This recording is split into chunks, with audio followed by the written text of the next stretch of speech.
Yes, nkwaniriza katugoberera ku Open Mic Media era ne nkubaza okutambula na fakisera kano konna ekijja amawulire agirwa kusera akalero mawulire si malungi mawulire gakwasa ennaku muganda wange njagala nkujjukize ko nti ku lunaku lwa Sunday omukulu Eddie Mutwe omu ku basirikale baba bodyguard abakuma His Excellency President Robert Kyagulanyi Ssentamu yakwatibwa era mukwatibwa kwe yakwatibwa abantu abatamanyikibwa abasirikale abatali mu byambalo abali mu uniform abali mu ngoye eza bulijjo bwato kusanda bwe yawambibwa n'atwalibwa jatamanyibwa waje yagenda okutusa no kulwalero no kulokutano nga tamanyikiddwako mayitirege mpozi agambulire agatesigika nnyo agavude ku social media galaganga omukulu Eddie Mutwe yatwalibwa mu maka si mu komera si ku police ne yatwalibwa mu maka ag'omu ku bajeno mu Hoskane Rugaba eyo nga yaterekebwa nga nabudde buno ebivude ebimu ku bifaananyi ebirabiddwako ku internet biraganga Eddie Mutwe yasalibwako enviiri okusinziira ku mukutu ogwa Twitter omukulu mu Hoskane Rugaba oba mutabani w'omukulembeze w'eggwanga lino mutabani wa Museveni Yoweri Kaguta Museveni yavuddeyo n'agamba nti ye ng'omuntu so singa amaje yayina omukulu Eddie Mutwe nti era ali mu basement y'ennyumba ye eyo gyali omuyigiriza okwogera olulimi olunyankole kijjuko nje buvuddeko mwaka guli eri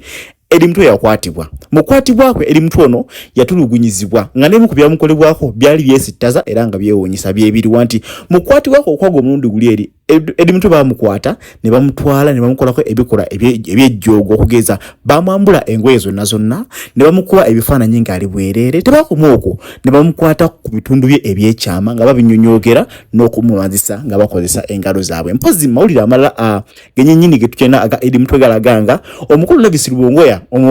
omukulu Levis Rubongoya permanent secretary w'ekibiina ekya National Unity Platform avuddeyo n'agamba nti ebikolwa binene babivumirira nnyo era nga video gyolaba eya Levis Rubongoya nga ayogerako eri eggwanga ku nsonga za mukulu Eddie Mutwe nsaba video eno ngikulere ogiwulirize era obeeko ky'ogiyigamu comment section tulabeddala kituufu government kyakola ekyokukwata Eddie Mutwe n'emutwala mu maka g'omusosi mu kkomera kituufu oba kikyamu n'ekirala singa Eddie Mutwe abadde alina omusango gwonna government eveeyo emuwozese okusinga okumutereka nga ensi temanyi wa Eddie Mutwe gyali nsawo ekumireko subscribing Open Mic Media nkwagala nnyo nti tulabye ebifaananyi ndowooza ebireetedde abantu bangi nnyo okweraliikirira n'okutya n'okwewuunya oyo mutabani wa Museveni bw'alowooza ne byakola mulabye ng'atadde ekifaananyi kya Eddie Mutwe mu mbeera gy'alimu muganda waffe we bamukwata ng'ali herefe bulungi nnyo ng'alabika bulungi wawulidde nti kye basooka okukola kwe kumusalako ekirevu kye n'enviiri nga bagezaako kumutyoboola abamanyi Eddie Mutwe bakimanyi bulungi nnyo nti kimu mu bintu byasinga okwagala kye kirevu kye kwegamba bino byonna babikoze okumutyoboola n'okumumalamu ak'obuntu mujjukire bwe basooka omukwata yavayo n'abategeeza tibamwambula engoye zonna n'abeera bukunya ne bamukuba ebifaananyi ne bamukwatakwata mu bitundu ebyekyama n'ebirala bwe bityo kirabika ne wano bye bamukoze so tuvumirira ne sekuvumirira ina ebikolwa bino ebitweboola eddembe ly'obuntu ebitatambulira ku mateeka Eddie Mutwe bamukwata ku lunaku lwa Sunday leero lwakutaano ebbanga lino lyonna mutabani wa Museveni afuddeyo n'akakasa nti yabadde naye ekyembi ng'agamba nti ali mu kumuyigiriza lunyankole